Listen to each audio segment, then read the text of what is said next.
Good, happy Thursday morning, April 2nd, 2020.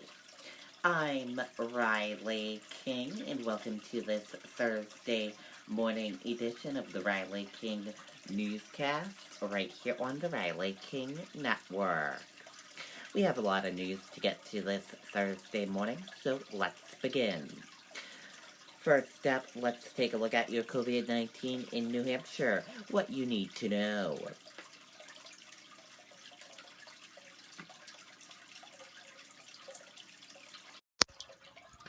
And here is that COVID-19 in New Hampshire information. 415 number of people in New Hampshire who have tested positive for COVID-19. 937,22 number of people worldwide who have tested positive. 4 number of deaths from COVID-19 in New Hampshire. 59 number of people hospitalized with COVID-19 in New Hampshire. And 5,099 number of deaths from COVID-19 in the United States. And in this map of New Hampshire, it shows in each town how many cases are in each town. For example, Lebanon, 10 to 19. You can check each one if you want to. And we will share this link with you after our broadcast on the Riley King Network Facebook page.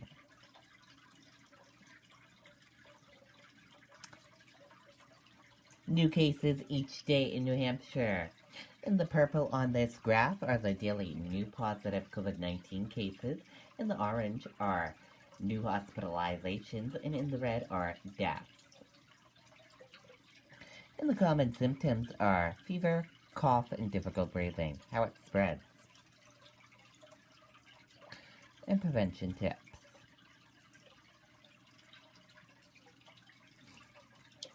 And be sure to stay with the Riley King Network for the latest of your COVID-19 information. One new death in New Hampshire contributed to COVID-19. Other deaths could be linked, officials say. More deaths, hospitalizations investigated as possible cases of COVID-19. Let's take a listen to that video from WNUR News 9.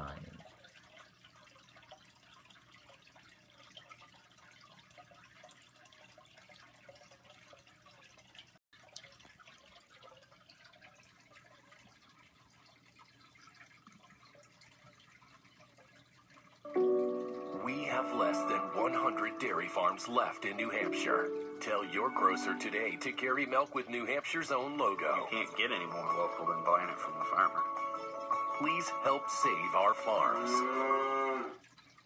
Governor Chris Sununu says the next month will be a challenge unlike anything we've seen, but that New Hampshire is up to the task. There will be an end to this, and we will get back on our feet and be very resilient as we always have been. In total, the state now has 415 identified cases of coronavirus and 4 deaths. 91 have recovered. The numbers will grow in the coming weeks. We believe COVID-19 is widespread and present in most communities throughout our state. During today's press briefing, state health leaders said the virus is now impacting long-term care facilities, but they wouldn't say how many. We're going to see outbreaks and clusters of illness in facilities, and we're going to do our best to work with those facilities to try and minimize the impact. The peak likely is still weeks away. Sununu says the state has 2,000 to 3,000 additional beds and is ready to handle a surge in patients. FEMA recently made 3 shipments of equipment for medical workers. Right now, and at least over the next few weeks, we feel very comfortable where we are with PPE. What we're relying on now is the commercial market, right? We've put in these commercial orders. Both the state has, hospitals have. State leaders urging everyone to be patient and continue to stay away from others. COVID-19 is going to be with us for likely many more weeks, possibly on the order of months. 14% of those with COVID-19 have been hospitalized here in New Hampshire, but health officials are investigating more hospitalizations and deaths as being possible COVID cases. Reporting live in Concord, Mike Cronin, WMUR News 9. Okay, and there you go on that video and that report. Sununu warns domestic violence, child abuse may be unreported during stay-at-home order. Let's take a listen to that video from WMUR News 9.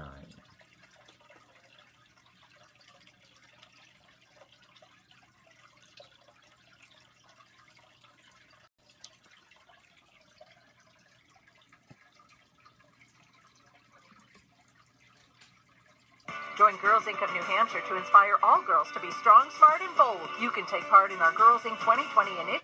With children learning at home, DCYF says it's receiving half the calls that typically come in reporting abuse or neglect, but there's concern it is still happening behind closed doors.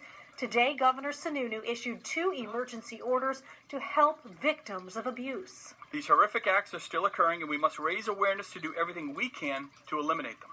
Call and report it. Everyone has a responsibility. First, $2 million to protect vulnerable children for full-time specialists and substance abuse counselors, technology for virtual visits, and increasing the age cap in the Strength to Succeed program that helps parents find help. And $600,000 to help fund sexual assault and domestic violence crisis centers and help victims with immediate needs, groceries, rent, bills, and hotel stays. The New Hampshire Coalition Against Domestic and Sexual Violence calls this a potentially life-saving executive order. Asking domestic violence victims to shelter at home leaves many of them in the most dangerous place in their lives. And help is available 24/7 if you are concerned about a child or an adult potentially in danger. You can contact the state's hotlines even just to get advice. We have all those numbers for you available on our website and mobile app. Live in Manchester tonight, Jean Mackin, WMUR News 9. Okay, and there you go on that video and that report.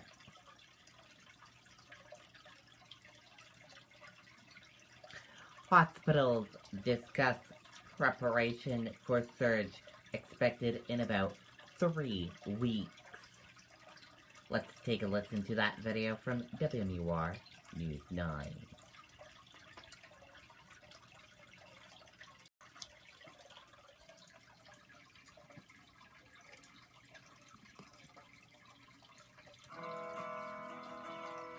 In this life, there are only so many things you can count on. All of us know that there's a hurricane coming, and we just don't know if it's a Category 1 or a Category 5, so we're trying to prepare for a Category 5.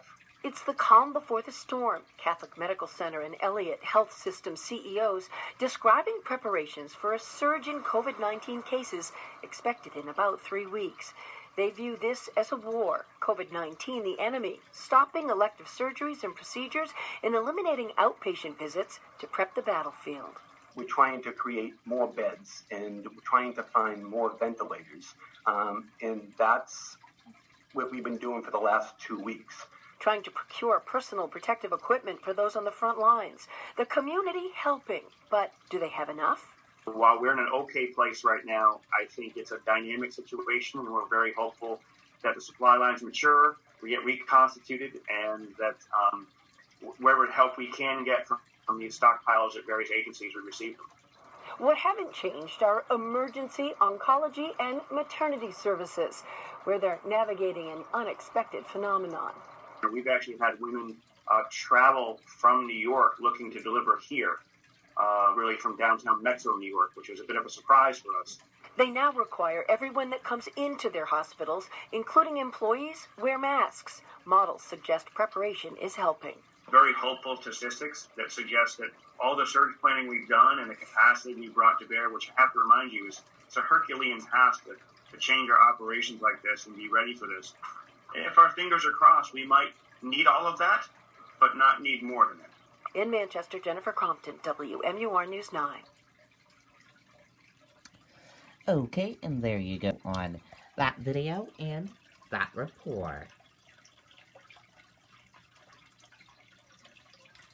IRS revenues course to allow seniors to receive settlement funds without filing tax returns. After Hassan-led senators' letter to Treasury, IRS scrapes prior requirements for tax return filings by Social Security recipients set to receive COVID-19 impact payments. In a quick reversal Wednesday night, the U.S.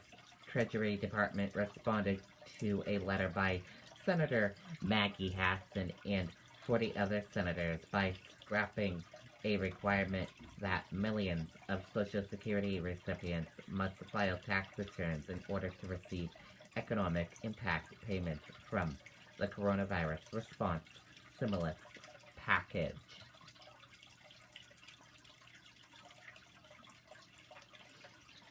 Stock features point to an opening bounce on Wall Street after second quarter's rocky start. U.S. stock features rose in early morning trade on Thursday and pointed to gains at the day's open as markets tried to rebound after kicking off a second quarter to the end. Health workers face grim life and death decisions. Let's take a listen to that video from ABC News.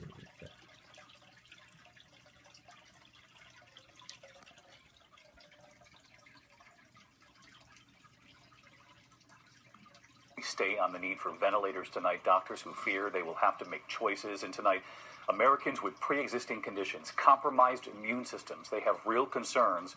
And what one cancer patient told us that she was told. Here's ABC's Matt Gutman tonight from California. Tonight, with fatalities spiking over 25% in just a single day nationwide, health workers on the front lines making grim life and death decisions. The basic antibiotic are really hard to get. Even medications to sedate patients are becoming more short as we're using them more and more often. So you're saying it's not just PPE that's short anymore, it's like the basic tools of the trade of medicine. Yeah. In New York State, they project needing 25,000 more ventilators. Akshay Gaju is an ER doctor in Westchester. I'm nervous about one day having to look a daughter in the eye and not being able to say that I did everything that I could, that we don't have a ventilator for her mom, that we're going to leave her on oxygen and hope for the best. Valerie Roberts from Sacramento is a grandmother and cancer survivor. Nobody's allowed in my house. Healthcare providers are warning people to stay away from emergency rooms unless they're very sick. They're also warning the vulnerable, like Roberts. She says an oncology supervisor called her to say she should try to avoid the ER for her own safety in the event of a surge. She told her San Francisco station KGO that the doctor also said this. I wouldn't be probably a candidate for a ventilator if it was between me and a healthy person, no. The conversation was tough in and of, if you get this virus and get complications with it, we need to discuss comfort care for you. Comfort care as in morphine? Yes. Her hospital released a statement about the conversation saying clinicians regularly communicate with medically vulnerable patients to fulfill their current health care needs. We will do everything we can to fulfill those wishes, both now and in the event of a hospital surge. Mandy Hall was on duty when a desperately ill COVID patient came in. He required immediate intervention for life-saving measures. The virus had recently killed the man's wife, but they delayed intubating him because he had a very special wish to see his daughter one more time. Did he tell you that he understood that once he was intubated, he might not come out of it? He did. That is the reason why he requested to speak with his daughter before he was intubated. Excruciating moments for all of these families already affected by this. Matt Gutman with us live from Los Angeles again tonight. And Matt, LA County, they've announced an unusually high percentage of those hospitalized just today have no underlying conditions. That's right, David. A startling 76% of people hospitalized here in LA County are otherwise healthy. And statewide, the number of ICU cases has quadrupled just since Friday, David. But there is a sliver of good news. 34,000 retired medical professionals or professionals out of work have enrolled to get back in the workforce just over the past 2 days. Hi, everyone. Okay, and there you go on that video and that report. And that did it for this morning edition of the Riley King Newscast right here on the Riley King Network. Thank you for watching this Thursday morning edition. I hope you all have a great rest of your day, and I'll see you back here later on today for another newscast. And I'll have a news report coming up in a little bit. Goodbye, everyone.